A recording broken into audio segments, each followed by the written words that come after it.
Hello everyone, my name is Samrat Kumar Mai, roll number 811, Division H. Today my topic presentation point is line coding scheme.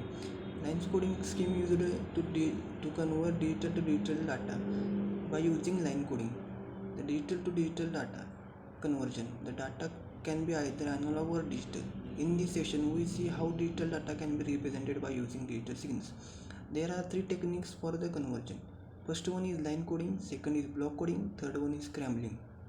So line coding. Line coding is the process to convert digital data into the digital signals. The data is in the form of audio, video, photo, number, text stored in the memory location as sequence bit.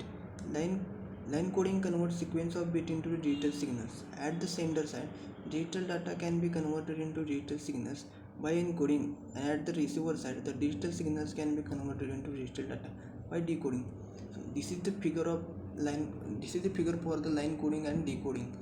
At the sender side, digital data can be converted into digital signals by using encoder, and at the receiver side, the digital signals can be converted into digital data by decoder.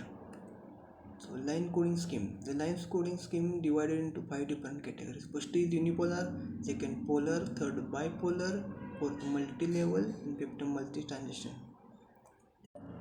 So first one is the unipolar.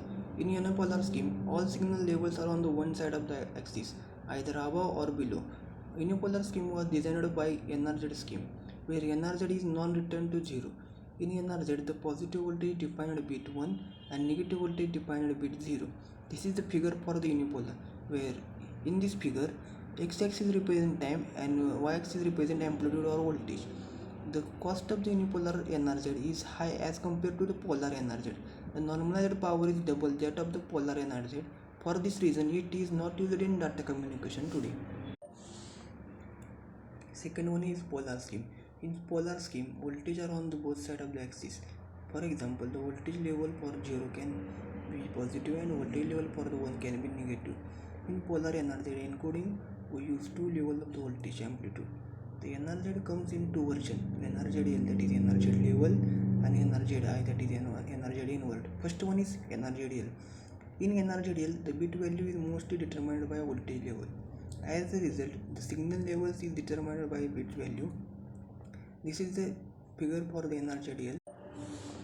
Now, second one is NRZI, it is NRZ inward. The value of the bit is mostly determined by change in voltage level. If there is no change, the bit will be 0, and if there is change in bit will be 1. This is the figure for NRZI. Let us compare both the scheme. The synchronization problem exists in both the scheme.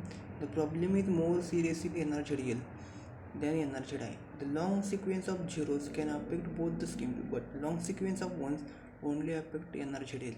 Another problem is if twisted pair cable is medium, the change in polarity of the wire results zeros interpreted as ones and ones interpreted as zeros. NRZI does not have this problem. Here is the two most important point about NRZI and NRZL. First one is NRZI and NRZL both has average signal rate of n by 2, and second one is NRZI and NRZL both has data communication component problem. Then polar NRZ. The main problem with NRZ encoding occurs when the sender and receiver clocks are not synchronized. The receiver does not know when one bit has ended and next bit is started. So one solution is RZ scheme. RZ uses three values positive, negative and 0.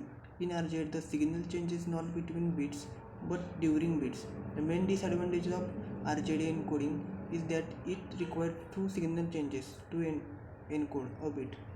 So it occupies greater bandwidth. In RZ, there is no data communication component problem. This is the figure for polar RZ.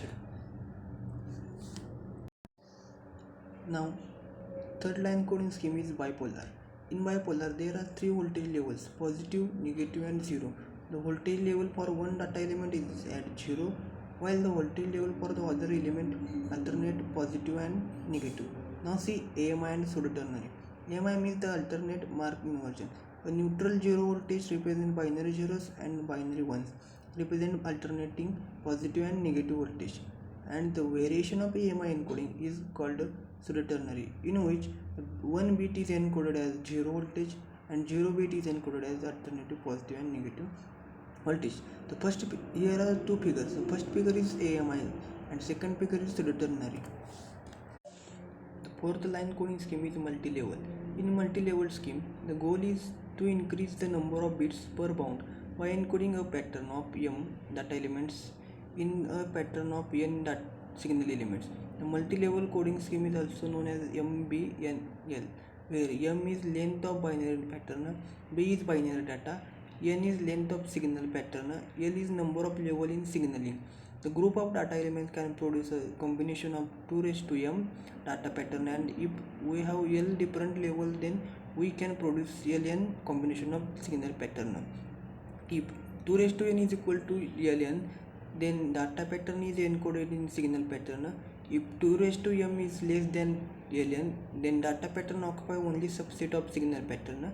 And if 2 raised to m is greater than ln, then because sum of data pattern cannot be encoded. The scheme is available in 3 separate methods. First one is 4D PAMS, second is B1Q, and third is 8-bit 6. The fifth line coding scheme is multi-transaction. In multi-transaction, we are going to see MLT3.